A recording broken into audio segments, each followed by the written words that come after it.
보도를 보니까 윤대진, 소위 말하면 소윤. 네. 그러니까 사실 뭐 한동훈 이야기하지만 오리지널 윤석열의 측근 윤대진이 이 황희석 전 법무부국장, 당시 법무부국장이죠. 네. 그분한테 전화를 해가지고 조국 수석이 장관이 되면 안 된다 이렇게 또 일종의 이 황희석 전 국장의 표현에 의하면 선전포고를 했다.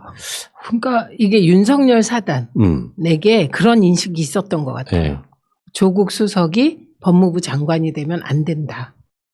이게 그 공통의 그 정서였나 봐요. 근데 이제 이게 아주 선의로 해석하면 네.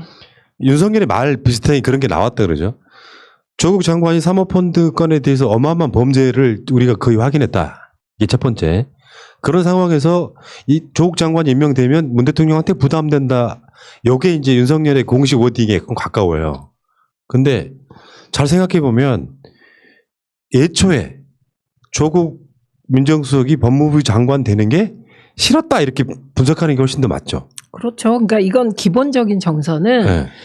두 가지인 것 같아요. 사모펀드는 악이다 이런 생각이 있었던 것 같고. 네.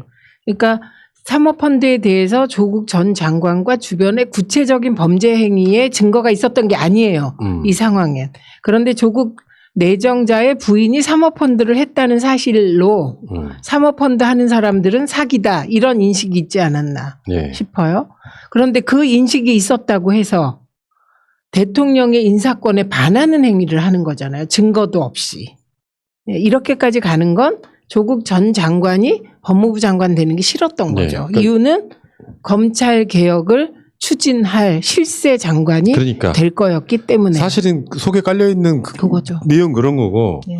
윤대진 같은 경우는 이 조국 장관 사건에 대해서 어떤 이야기를 할 무슨 권한 자체도 없는 사람이 그때 수원지검장. 네, 지검장. 네. 그 사람이 지금 황희석 국장한테 전화를 해가지고 이거 뭐 조국 수사 뭐 대통령도 그 형수도 힘들어지니까 조국 사임해야 된다 이렇게 이야기했다는 거.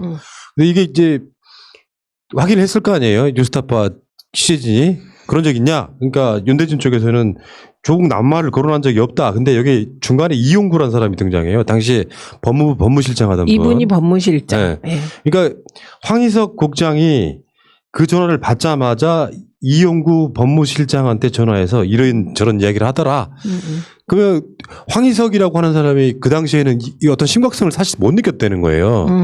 그래서 그 이야기를 했는데 지금 윤대진 쪽에서는 그렇게 말한 적 없다면 정황적으로 봤을 때는 윤대진이 말을 했다는 게 어떤 더 맞는 설명 같죠? 저는 이렇게 봐요. 낙마라는 표현을 쓰지 않았다는 게 아닐까요? 낙마라는 표현을 쓰지 않았을 뿐이다. 네. 그러니까 조국 낙마를 거론한 적은 없고 그렇지. 조국이 장관 되면 안 된다. 안 된다. 그렇게 말해요. 설마요.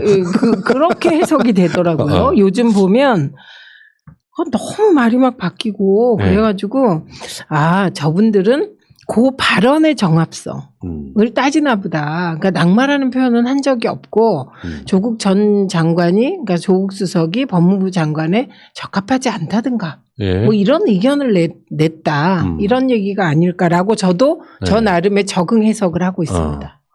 그러니까 윤석열은 지금 굉장히 미스테리한 인물이에요. 그러니까 이게 미스테리예요. 대단히 그 전략을 짜서 가는 것이 아니라 상당 부분 무대포 스타일이라는 게 예를 들어서요. 조국이라고 하는 사람이 검찰 개혁을 한다고 할 때 검찰은 반발할수록 검찰 개혁의 여론은 커지는 거거든요. 그러니까 검찰 개혁에 반대할 수 없기 때문에 조국 전 장관과 가족 주변에 뭔가를 끄집어내서 그 내정자를 흔들어야죠. 그러니까 근데 그렇게 해서 낙마를 시킨다고 해도 그러면 검찰 개혁이라고 하는 게 줄어드는 게 아니라 오히려 커진다는 사실을 이 사람들이 기억을 못하는 거죠. 우선 그렇게 헤아리지 못하죠. 왜냐하면 조국 전 장관만 낙마시키면 추미애 장관 같은 오늘 조선일보가 어젠가 칼럼 보니까 추미애 장관을 표독하다고 표현을 했더라고요. 이런 사람이 다시 오지 않을 것이라고 생각할 수 있죠. 이런 사악한 놈들 같으라고. 진짜 속은 시원하시지만. 그렇죠. 엄청 시원하죠. 취소하세요. 왜요? 네, 잠깐 너무 센 말을 했다 이렇게 사과하세요. 아, 필요 없어요.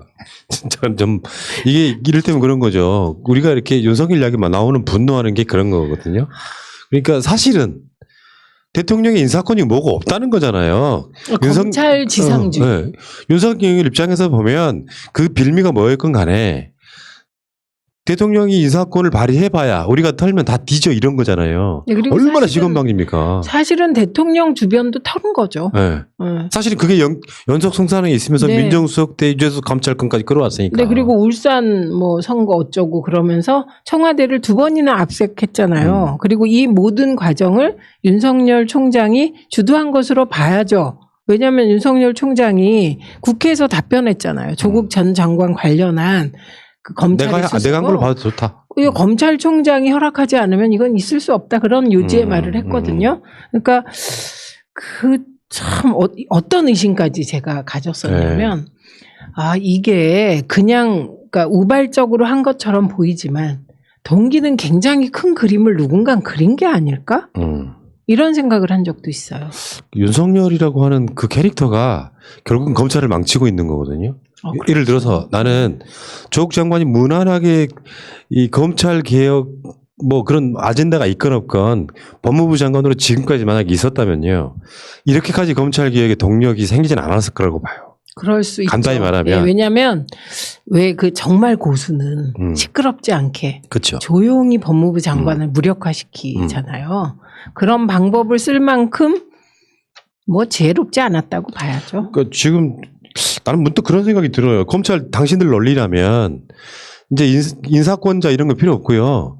어떤 공직에 누군가가 내정되면 이인영도 이런 식으로 검증하시고 박지원도 이렇게 검증하시고 그렇게 하세요.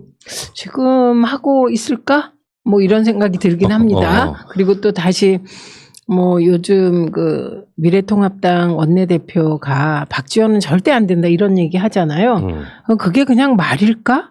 아니면 조국 전 장관 때 작동했던 그런 뭔가가 작동할까? 이런 의혹을 가지고 있습니다.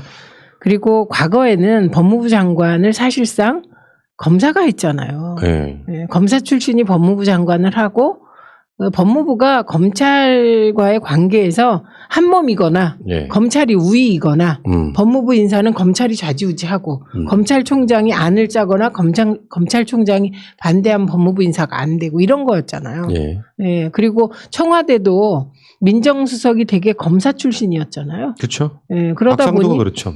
그러니까 청와대 보수 정권에서 우병우도 그렇고. 예, 그러니까 청와대 그다음에 법무부 검찰이 다 검사 출신이 장악해서 그냥 통했던 거죠. 예. 그런데 그게 되지 않는 법무부 장관, 그게 통하지 않는 청와대. 예. 사실은 내적으로는 그에 대한 투쟁으로 봐요. 예. 이제 그 이야기는 이따가 더 좀 네. 진지하게 해보고요. 어쨌건 저는 이렇게 봐요. 윤석열이 이제 사모펀드 건을 들어서 조국 장관이 장관 되면 안 된다 이런 논리를 폈는데 오늘 중앙일보의 보도를 보니까 중앙일보도 그렇게 이야기합니다. 말하자면 검찰이 하는 말이 틀린 건 아닌데 죄는 아니다. 간단히 말해서 그건 진짜 청문회에서 도덕적인 문제가 있다면 네. 청문회를 통해 갖고 낙마시키는 것이지 검찰이 개입해 가지고 죄도 안 되는 걸 갖고 와서 지금 조국 일관을 수사하고 있다 이러면서 지금 최근에 벌어지고 있는 일, 조범동 재판에서의 일, 정경심 교수 재판에서의 일, 그리고 유재수 관련한 뭐 감찰 무마 의혹 그 조국 장관 재판에서의 일 등을 다 가져와 가지고 검찰이 지금 뭐 당황스럽다라든지 이런 식의 뉘앙스로 보도를 하더라고요. 이거는 저도 이 중앙일보 보도를 네. 보면서 이 보도는 뭘 주장하는 걸까? 그동안에 이런 보도 보기 어려웠잖아요. 태세 전환하는 거죠. 간단히 말해서. 네. 그리고 예를 들면 뭐 이제 검찰의 조국 전 법무부 장관 일가 수사가 재판 곳곳에서 암초를 만나고 있다 이렇게 표현하잖아요. 예. 근데 암초에 배가 부딪히면 부서져요. 난파한단 말이죠. 그러니까 사실 애초에 말도 안 되는 검찰의 추정에 의한 그림에 의한 수사고 기소고 그래서 재판이 이루어진 거잖아요. 예. 그래서 사실 우리들은 팩트를 쫓아가다 보니 이런 결과가 나와야 한다라고 이미 확신하고 있었잖아요. 그러니까요. 그게 재판에 의해서 확인되는 과정인데 이들은 처음엔 당황했던 것 같고 부정할래도 부정할 수가 없고 지금은 그 결과 태세 전환이 들어가는데 그런데 검찰을 차마 비난할 수는 없잖아요. 왜요? 검언유착의 시대잖아요. 지금. 네. 그러니까 우리가 언론인데 뭐 이제는. 그렇죠. 그러니까 이런 애매한 기사가 나오고 그 이후에는 이제 검찰의 무리한 수사를 비판하는 기사로 가야 되는 징검다리. 그러니까 태세 전환이죠. 그러니까 맞아요. 네. 태세 전환. 엄청 깔 때는 막 공범이었다가 네. 특정 순간에 뛰어내린다고 하잖아요. 뛰어내리고 있는 느낌입니다. 그래서 우리가 언론의 속성 중에 하나를 하이에나 언론이라고 합니다. 그러니까 현실 권력일 때는 하염없이 시녀 역할을 하다가 이 권력이 무너질 조짐이 보이면 누구보다 빨리 돌변해서 하이에나처럼 물어뜯는다. 이런 의미의 하이에나 권력이거든요. 그래서 중앙일보의 이 기사를 보면 윤석열 검찰이 어려운 상황일걸? 이런 생각이 그렇죠. 들죠. 지금 어떻게 보면 사면 초과에 가깝다 이렇게 보면 맞을 것 같고. 느낌이죠. 어쨌든 지금 뉴스타파의 또 보도 등을 쭉 종합해 보건데 네. 언젠가 시간이 지난 뒤에 윤석열이 검찰총장으로 내려오고 여러 가지 과정 거친 뒤에 굉장히 훗날 사과해야 된다고 봅니다. 조국 장관한테 무릎 꿇고. 정말 이 검찰의 그리고 검사들의 직권남용 예. 이게 잘 처벌이 안 되잖아요. 근데 검찰의 직권남용은 한 가족을 풍비박산 만든다는 걸 우리가 이번에 알겠습니다. 목도한 거죠. 알겠습니다. 어쨌건 자 어처구니가 없는 상황을 겪고 있고요. 잠시 후에 다시 올게요.